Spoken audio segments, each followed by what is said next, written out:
Hi friends, this is Dainty Tank. Thank you for joining me. Welcome back to Please Be Happy. This is part 22 in the series. And we're finally dating Juliet. Finally! It's been so long. So long. Alright. How far did we get last time? Oh, don't you know? We were at a critical decision with Silver.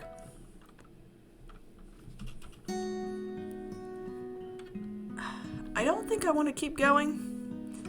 I think I want to leave it there. See what happens, how she reacts, because if I keep going, I think it's going to push her over. I want to tell Silver that maybe someday she could feel that way too, but I held myself back. I've said enough for tonight. Silver also stays quiet for a moment. She's probably trying to think of another way to call me a dog. Of course. Any dog considers itself blessed to have a master.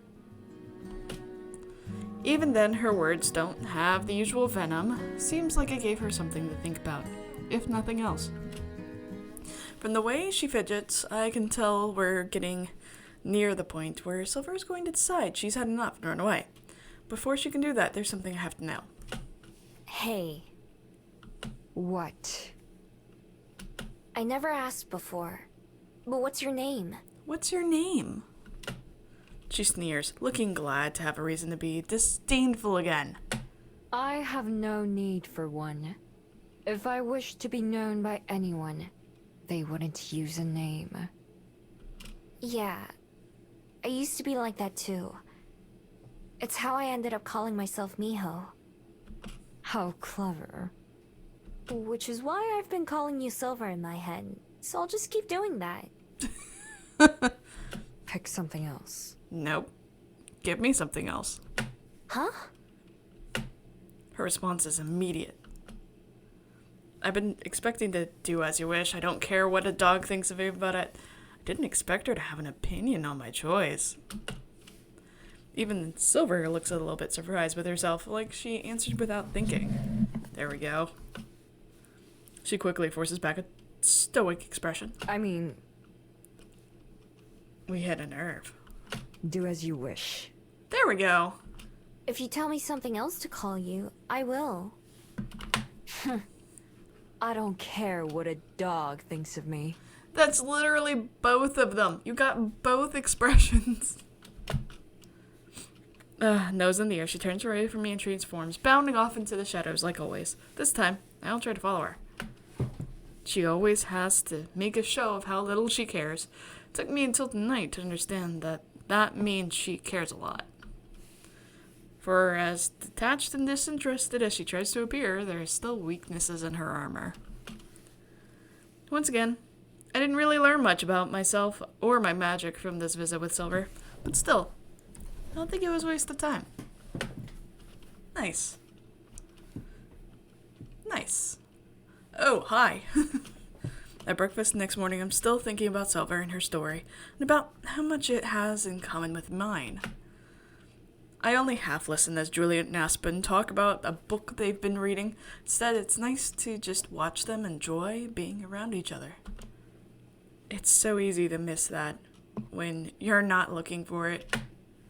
Of course, you can still miss out on other things. It takes me a moment to realize that Aspen is trying to get my attention. Miho. Miho. Shaking my head, I bring my attention back. That's to Miho. Anyone home? There is now. Just stepped out for a minute, you know. Believe me, I know. I was just asking if something had happened to your bead. It looks brighter again. Oh. It does? Oh man. That'd be embarrassing if Aspen noticed a change before I did. I tuck my necklace away from me so I can see it. Sure enough, the glow is stronger than before. Still not as strong as Silver's, though. I swear it wasn't like that when I went to sleep. Maybe it changed overnight. Like your body, perhaps it needs time to process. Actually, I believe I learned something useful in that regard. Oh? I was able to get in touch with one of the curators from the exhibition you saw at Topapa. Oh! I mentioned the painting of a Gumio and asked if he knew anything about them. And he told me a very interesting myth. It says that not only is a Gumio's bead the source of her magic, but it also requires more magic to sustain itself. Oh. Most Fable take their magic from the underworld's source. But for those who don't come from the underworld, such as Miho, It has to come from somewhere else. right. We're all quiet for a moment as we all come to what I'm sure is the same conclusion. The memories. Yes, I believe so. Every time someone forgets about you, I believe your bead retains that memory as a sort of power. There was a second part to the myth as well. Once it's accumulated enough, the Gumio can take that magic and make it her own, becoming something even more than a Gumio. Oh. Something more? In what way?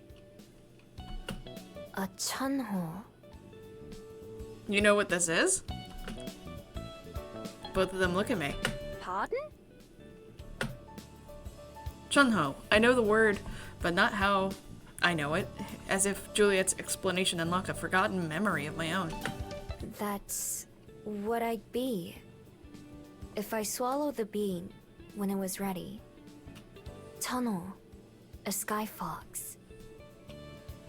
I don't know what it means, but I know it's the next step in my existence. More than a Gumio. If you swallowed it. I suppose that makes sense, but it hardly sounds pleasant. It isn't. Removing my necklace, I inspect the bead yet again. The glow must be related to what Juliet was saying. That it's getting closer to being ready. I don't know if the rest of me is, though. But why now? I don't think that many people have forgotten me recently. But it started changing so fast. It's magic. Even as a boring old human, I can tell you that magic never works how you think it should. Not just magic, but also myth. Myths tend to have some roots in truth, but are incomplete or warped by retelling.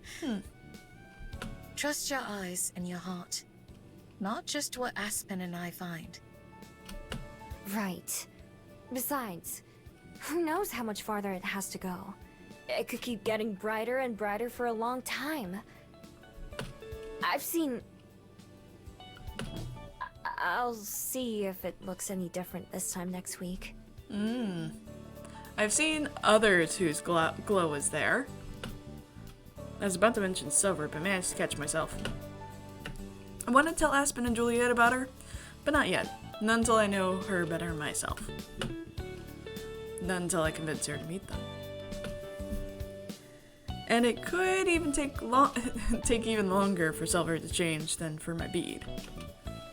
Although, now that I think about it, what does the brightness of hers mean? That her bead has stored even more magic than mine? Something about that doesn't feel right. It can't just be about an amount. There has to be something more. I wonder if even she knows what it is. There's one more big question too. One more big what if. If I do that, would it mean people stop forgetting about me? If my bead isn't there to steal the memories? That would be very nice if so. Indeed. I couldn't say, but I share Aspen's feelings, as I'm sure you do too. Yeah, I do.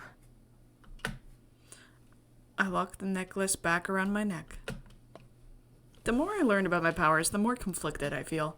I know Aspen and Juliet mean well, but it's just not something I can understand. Even though Juliet has magic of her own, it's entirely different from mine. The conversation changes to recent events at the library and Bell House, and none of us mention anything else about magic and Gumio for the rest of the morning. Also, what magic does Juliet have? We know changing into a bat, yes. but like enthrall? Can she thrall? What? Sorry, I got distracted by Juliet enthralling someone. Sounds great. Whatever is going to happen with my bead, I have to figure it out for myself. Yeah. Okay, library time. Let me just save, just in case. Save. Even though I'm preoccupied with the thinking of magic, and the morning goes by without any trouble. The library isn't very busy, so I finish my tasks quickly and then work on reading and writing. When I hear the door open, I don't look up, just call out a greeting because I'm halfway through a worksheet. But then, something floats into the edge of my vision to get my attention. Gerby? The familiar fable twirls in recognition. Of course, Tommy's with him on the other side of the desk, but I don't see Gwen or Elijah. Hi, me! Hey there. What's up? I'm looking for a super special bug. Do you want to help me find it? Sure. Here in the library? I haven't seen any weird bugs. Nah, it's not in here. It's in the woods. It's a special butterfly where if you touch it, you turn into a butterfly too. Tommy flaps his arms, imagining what it would be like to have wings. I kind of like how I am already. Where's your mom at, though? He frowns. She's at her house. I told her I was gonna go, but I don't think she heard me. Oh. Then she is scared shitless. Knowing Gwen, once she realizes Tommy's missing, she'll go on a panic looking for him. I doubt I could just make him go home, though. Guess that means I have to keep an eye on him. And, text Gwen. Alright, I'll go with you. But I'm not gonna touch it if we find it. Okay, yay! Did you hear that, Gerby? Me's gonna come with us! Gerby flaps his petals just like Tommy flapped his arms. I put away my things and then followed Tommy out the door. Before I go, I send a quick message to Gwen to tell her that Tommy's with me. Yes. Anytime that you have a child who is unattended, figure out who needs to know and let people know. Keep them safe. Eventually, we reach Mount Victoria. It takes a lot longer walking with Tommy than it would take on my own. Short little stumpy legs. So, how do we find this thing? We just have to look for it. It's got bright purple wings like Gerby, so it should be easy to spot. Oh? I let him lead me around the area until he checks all the flowers and plants that he can. We see all sorts of other bugs, but not the one we're looking for. I keep half an eye out for the butterfly, but also watch to make sure Tommy doesn't touch anything poisonous or bitey by accident. While we're wandering around, I notice that the area we're in is kind of familiar. That gives me an idea. Hey, Tommy. Wanna see something neat? Is it a bug? Nope. Okay, I guess. Okay. Oh, you're taking him to the den. It's just a short walk to my den. The condition isn't great, and I have to tidy up a bit just so it's recognizable. What is this? It's my den. It's where I lived when I first came here. Whoa. Both Tommy and Gerby inspect my handiwork. It used to be a lot nicer. Now it's kind of beat up. I bet I could still fit in there. Yeah, probably. He pokes around the entrance for a little bit, clearing away some leaves and other stuff that's blocking it. Do you like your new home more? At the library? Oh, yeah. My old house was better, where I lived with Mom and Dad. Dad still lives there, but now Mom has a different place where she lives. I have to go there sometimes. Oh. You don't like it? I don't want to have two homes. I just want one with all of us. Me, Mom, Dad, and Gerby. Come on, I don't see any butterflies here. We start walking again, but I don't let us get too far from the main path. Tommy and Gerby are still looking around for the butterfly, but I can tell Tommy's heart isn't in it quite as much. I don't have any experience with any of the issues Tommy's dealing with, or the rest of his family, but I feel like I should at least say something. You know, I'm kind of jealous. Why? Because your parents let you have 2 homes. I spent a long time not even having one home. I don't really count places like my den. That was just a place to stay. Until I moved into the library, I didn't have somewhere better.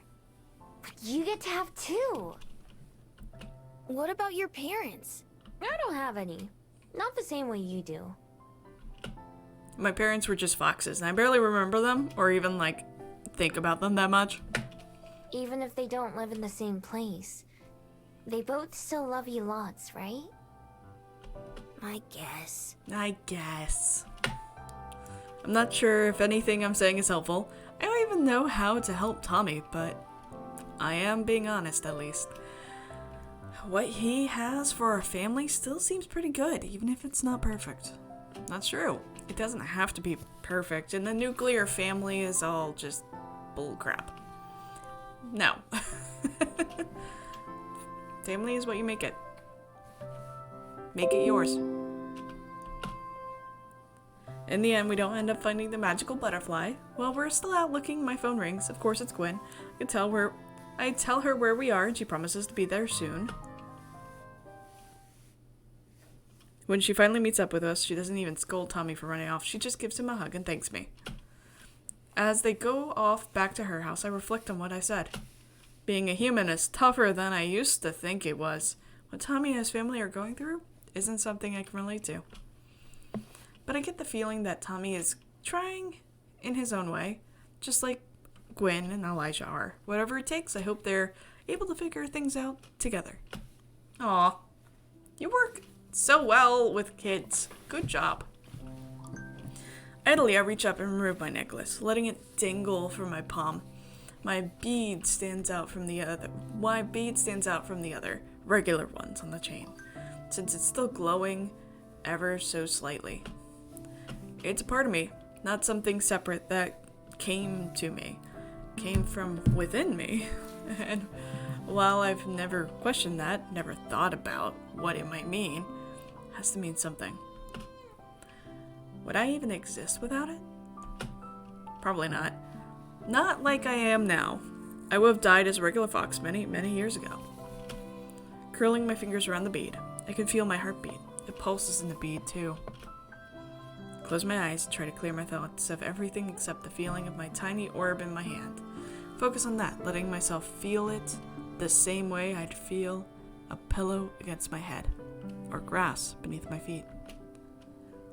Slowly, pictures come to mind. Visions of the sky and sea and the forest. Visions of people passing by, although their faces are just a blur. No, not visions. Memories. My memories and experiences live on in this bead somehow, the same way they live on in my heart and my mind. It's been changed and strengthened as a result of what I've been through, the same as any muscle. Magic courses through me, as basic as my breath and blood. I know, then and there, that I can't get rid of it. Even if there's a way I don't want it. Like any other part of my body, I have to learn to live with it and nurture it. Accept yourself for who you are. I don't want to be forgotten, but I don't want to lose this part of myself either. I can feel it. It's needy. Neither of us are ready yet. There's still a craving that I can't identify. What is it that I'm missing? What do I still need to give it? There are other things, too, that make it even more confusing, like how Cello could remember me. Was it something special about her, or has something about me changed? Time and again, these past few months, I found the answers I've known all along rest inside me. Feelings that I thought I was incapable of come naturally. Why would this be any different? It's a puzzle, but puzzles have solutions. I don't know what the answer is, and I barely even know the question.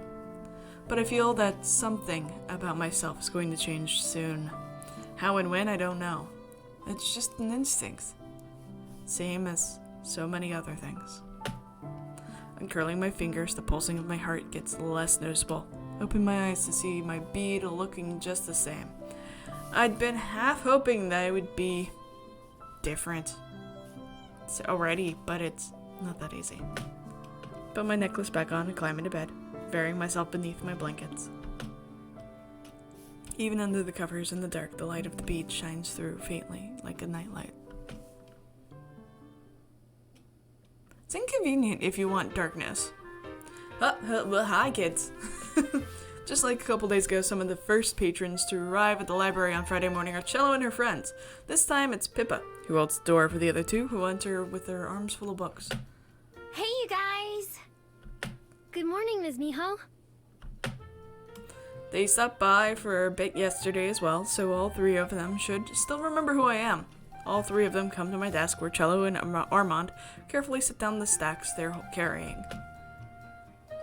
Juliet, who hasn't gone to bed yet, emerges from the shelves where she was putting away some books in the purchase list as well.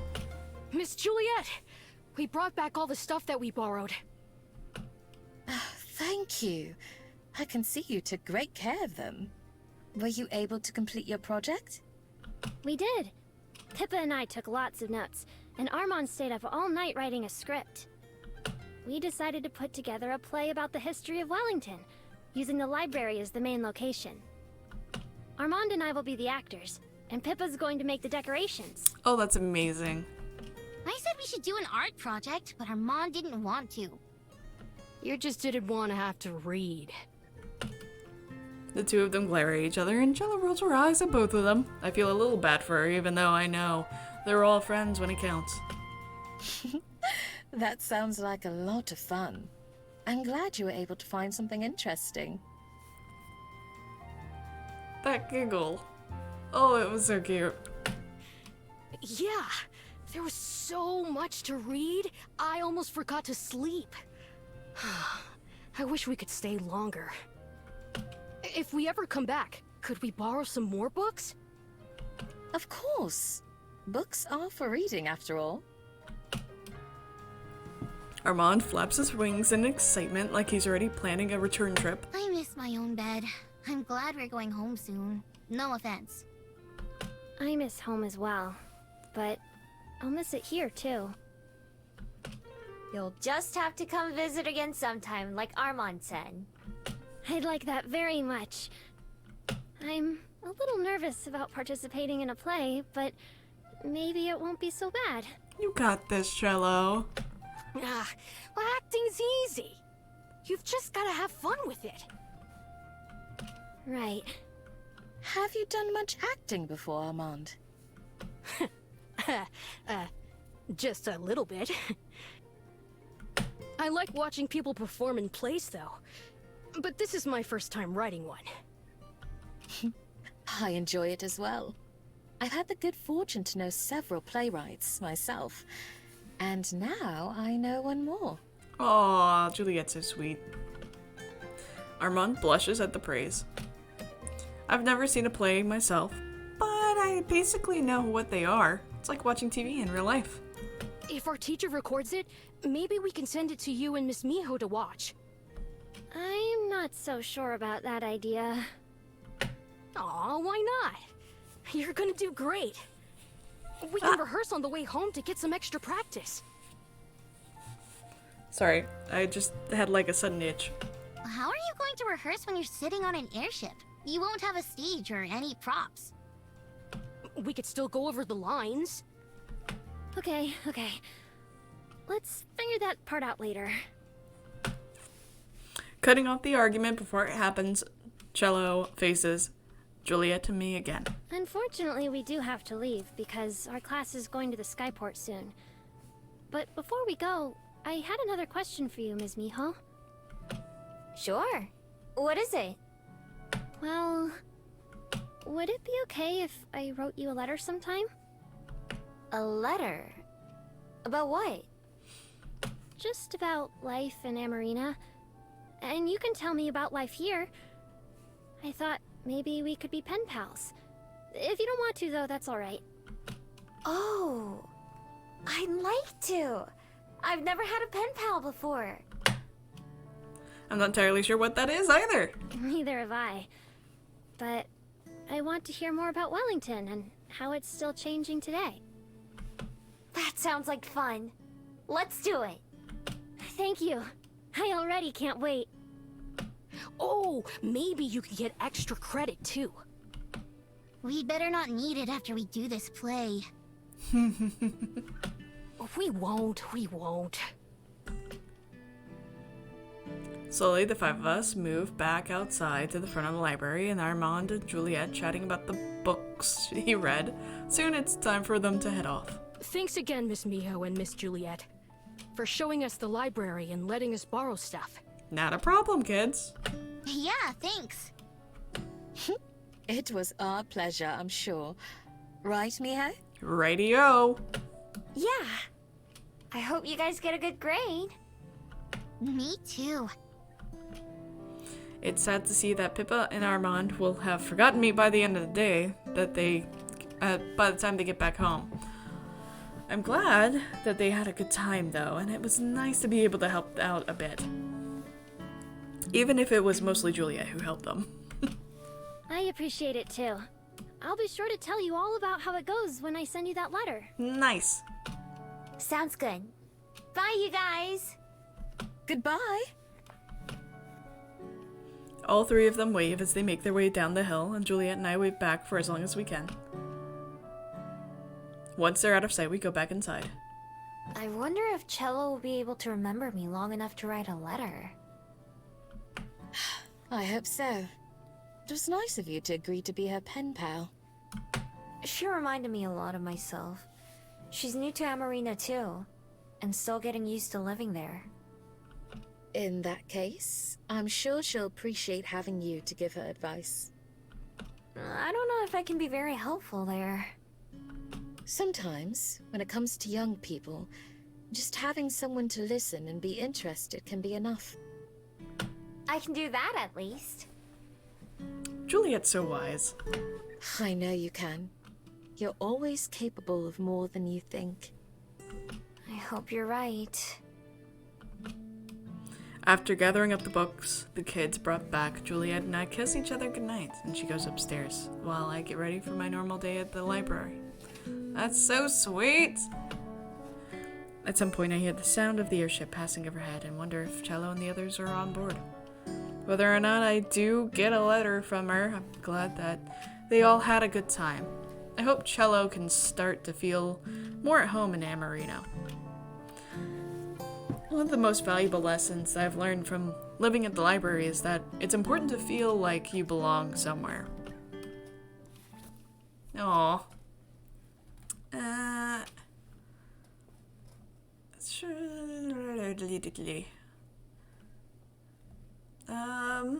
Let's go to Cuba Street. We haven't gone to Cuba Street in a while. Cuba Street isn't so busy at the moment, so every noise seems to travel further. Sound of shopkeeper sweeping, the jingle of wind chimes, and tiny footsteps of children chasing each other. As I sit by the fountain and watch people pass me by, a pair of voices floats up to the top of my attention. I can't help but overhear the conversation. Random woman. Right? My daughter went to school there, and I always thought it was so... like every summer, right? Exactly. They laugh almost too loudly for each other, the way people always seem to do when they're talking to someone they're not really familiar with. What is it? If something isn't that funny, then just don't laugh at it. I don't see the point. I mean, yeah, you wouldn't see the point. You're like, why waste the air? I listen to the two bounce more pointless banter off of each other, laughing phonily all the time. I'm so glad I don't have to be part of their unfunny conversation. Yeah. The whole, like, small talk thing is, like, would be hard for Miho. I mean, let's be real. Small talk's hard for most neurodivergent people, let alone someone who came from literal survival. On Saturday morning, while I wake up around my usual time, but linger in bed for a little while, I can hear the distant sounds of Aspen and Juliet having an animated conversation. Aspen laughs, and then Juliet laughs. I don't know what they're talking about, but I smile too. It's just like hearing my girlfriend laugh after all. No matter what kind of troubles are weighing on our minds, she's able to laugh despite everything, then that's a win in my book. Aside from a couple hasty meals, it's been a while since two of them have really gotten to spend time together. Sometimes it's easy to forget that they've known each other longer than they've known me. Outside, it's shaping up to be another beautiful day. There are clouds, but none of them are rain clouds. The trees and grass sway in the gentle breeze beyond my window. I've had more beautiful days here than I can count. Even Wellington weather, at its worst, isn't so bad from indoors. I open my window and enjoy the morning air as I freshen myself up too. Making my way silently to the kitchen, I pause just out of sight and listen. I've given it lots of thought. Oh? I have, but I still can't decide. Regina really wants me to take it, of course, but... But... Oh, you're talking about the Bell House manager position? But there are good and bad parts of both. Exactly. I feel like... I'm not sure who to compare it to. No need to compare. I understand what you mean. For a little while longer, I stay where I am unseen. Not because I want to eavesdrop or spy on Aspen and Juliet, but because I don't want to interrupt them.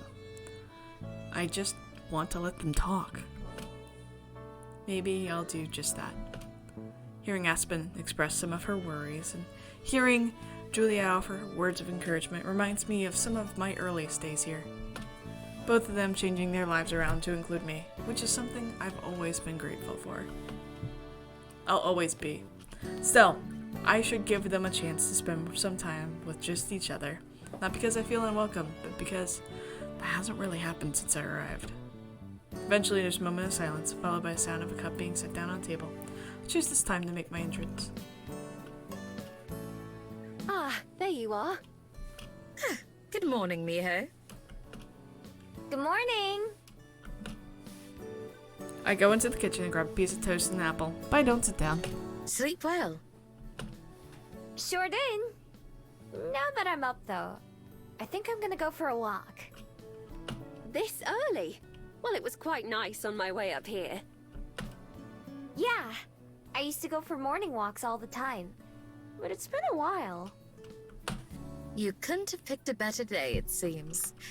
Enjoy yourself then, Miho. Will do. I will. See you when I'm back.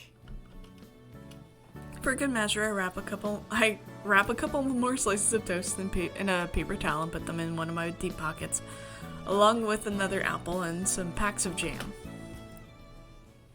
I wave goodbye before I leave, and then I head back to my room to get dressed before stepping outside towards the road. Munching on my breakfast as I walk, I hum a song to myself that I heard on TV. I go in the direction of ocean as usual. My days of aimless wandering really have decreased. I actually have places to go now and people to see. The day without any plans is luxury. I wonder how Junin chose where to go on their travels. What first brought them to my forest all those years ago? Was it on a whim? Or was there something in particular they were searching for? If there was, I hope they found it. I would have loved to ask. Would have loved to tell them all about Aspen and Juliet. More than anything, though, I wish I could have thanked them. Our time together was short, even by human standards, but it still meant everything to me. I take myself to Mount Victoria and start the familiar climb, but before I get to the top, I stop. It's only been a couple days since I last came here and saw Silver. Trying to visit her again so soon might be pushing my luck, but then again, so I was trying to visit her at all. Lukewarm toast and apple in my pocket aren't much, but if she lives anything like I did, she still probably appreciate them. Even if she doesn't say it. Instead of transforming, I stay on 2 feet, heading in the same direction I went last time. I'm not too convinced about finding her. If she wants to be found, she will be. Keeping my eyes and ears peeled, I watch for a glint of silver fur or the sound of a snapping branch. Finally, I spot her. It's purely by accident. Once again, she's in human form, rather than Fox. With her back to me, she kneels at the edge of a patch of grass, attention focused on something I can't see. She doesn't move as I approach, although I'm sure she knows I'm there. Be careful. I halt, still a few feet away. At least she doesn't call me a dog. What is it? I approach, delicately, scanning the ground before every step. Finally arrive beside her and look down to find my answer. Oh. A bird about the size of my hand lies on its side in the grass. It's alive, but clearly injured. What happened to it? This one was blown from its perch in the tree. For whatever reason, it was too weak to fly. Now, its leg is broken. It won't be long until it dies. Looking down, I see that Silver's right about its injury. It struggles to flap its wings, but can't even push itself into a standing position. Poor thing. I kneel down beside Silver.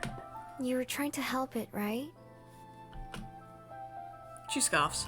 It is beyond help. Such is nature's way. I simply thought to put it out of its misery. You didn't, though. Silence. Before doing anything else, I reach into my pocket and pull out the food I brought with me, handing it towards Silver. Here. I brought you this. She looks at it, but doesn't make a move to accept. What is this? Poison? It's an apple. And some toast. It's not poisoned. I ate some myself. Ooh! And this. I dig all the way down to the bottom to find a little pack. Grape jelly. Silver stares incredulously, like I'm trying to give her, well, poison or something. I set the food down by her knees and turn my attention back to the bird. Let's get you some help, Birdie. I cup my fingers together and reach for the bird, which finally gives a reaction from Silver. What are you doing? Her voice is sharp like a knife. I'm going to take this guy back home. I may not know what to do, but I'm sure Aspen and Juliet will. It's better than just leaving it out here to die. Why? It's weak. Even were it to survive today, it's only a matter of time before something else claims its life. So what? I'm sure that time still matters to it. Both of us can relate, right? As gently as I can, I slide my hands around the struggling bird and scoop up the poor little thing. Speedy eyes look around frantically. I can feel its tiny heart pounding in its chest. I start heading back towards the library as fast as I can. Before I get very far, there's a noise from behind me. I look around to see Silver is following me, an empty paper towel dangling from her hand. Smiling to myself, I keep walking. When I step from the woods back onto the path, I expect Silver to have disappeared. Instead, she takes a few cautious steps, looking left and right as if a car might come barreling down the mountain. Avoiding my eyes, she walks past me and keeps going, like she was planning to do this anyway. When we reach the base of Mount Victoria, she's a few meters ahead of me, and I clear my throat loudly to get her attention. It's this way. She stumps after me, annoyed at Wellington for its geography or something. Her clothes, which are clearly meant to help her sneak around at night, stand out like a sore thumb in the morning sun. They also must be hot as hell if either of those things bother her. She doesn't let herself show it. I curl my fingers to shade the bird as much as I can. It seems to have calmed down a bit, but it's probably more than from exhaustion than anything. When we reach the library, Silver trails far behind. I wait at the entrance, not sure if she's coming or not. I don't ask. She'll do what she wants, either way. After a moment, she walks up the hill and joins me. Simply nod in acknowledgement before I push open the door with my shoulder, Silver behind me like a shadow. Within moments, Aspen pops her head out from the dining room. Ah, Miho, we were just... Joking in surprise, Aspen's eyes go wide as saucers as she notices my companion.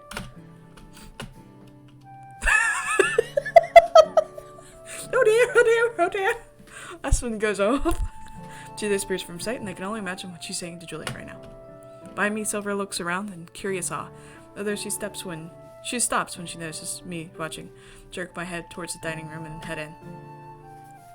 Both Aspen and Juliet are there waiting, trying to appear casual, But by the way, they're both silently staring at the entrance. I'm sure it's just an act. This is Silver. She nods at the ground and says nothing, displaying none of her usual venom or drama. Feels like she's hiding behind me, which is something I wouldn't have expected her pride to allow. It's quite nice to meet you, Silver. Charmed. None of them know what to say. I can't blame them. Fortunately, there's something more important to talk about. We came back here because we need some help. Or at least this guy does. I uncurl my fingers and tilt my hands for Aspen and Juliet to see. I doubt either of them even noticed I was carrying something. They both lean in to see. What's this? The bird starts to struggle again, probably because of how many more people there are suddenly staring at it. Ah, his leg. I'll be right back. Peering at the little bird, it doesn't take Juliet more than a second to see what's wrong. She hurriedly departs for the stairs, moving right past Silver without a glance. Silver lurches to the side to get out of her way all the same. Aspen grabs one of the dish racks and holds it up to make a small square, and then sets it on the table. Here, why don't you put him down on this? I read that it's best to put him in a box or somewhere enclosed, but this will do for now. I gently lower the bird onto the makeshift cushion. Its eyes still dart around, but it doesn't struggle as much. I sigh with relief at being able to unfold my hands, shaking and stretching them out before washing them several times. Juliet returns soon with her phone in one hand and a small cardboard box in the other. Using a kitchen knife, she cuts a few holes in the sides of the box and then puts it inside. Miho, will you help me move him? She takes 2 corners of the rack, I grab the other 2, and we carefully lift it over the box and set it down inside. Do you think it'll be okay? I keep my voice at a whisper, even though the bird can't understand our words. I still don't want it to hear. I hope so.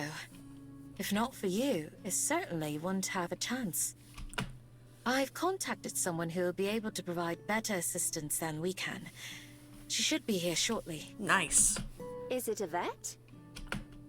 No. A contact at the nature preserve. She's rescued quite a few unfortunate creatures like our friend here. I've never heard of a nature preserve before. What's that? It's a conservation area on the north side of town. They have a bunch of protected land where they rehabilitate injured animals or ones that can't survive in the wild. I used to go there on class trips sometimes. One time we had a sleepover there, and I saw a kiwi. One time I slept over and I saw a kiwi. I love you, Aspen. She smiles fondly as she recalls the memory. Whoa. I didn't know a place like that existed. It's far from the only one. There are dozens more in New Zealand alone, of all different sizes. Looking at the box on the table, I can't help but feel a little bad for our friend. He's probably never going to see his home on Mount Victoria again, and he probably doesn't even get to stay in it. But where he's going doesn't sound half bad. Like Juliet said, he probably wouldn't have even survived if he'd been left on his own. Not for me, and for... Silver? I only now realize that she's gone. Oh, I didn't even notice her leave. She's like that. Go out into the hallway, looking up the stairs and around the room for her. Front door is open, but only a crack. Something's keeping it from closing. Walking over, I spot something on the floor, jammed between the door and the wall. It's a gnawed core of an apple, wrapped in a breadcrumb-covered paper towel. Laughing, I pick it up and throw it in the trash, letting the door swing shut behind me. Yup. Alright, well, I'm gonna pause this here. This was hilarious. But now, there's a whole thing. Silver now knows where Miho lives. Also, Aspen and Juliet. So good news. With that, I love you all. And I'll see you next time. Bye!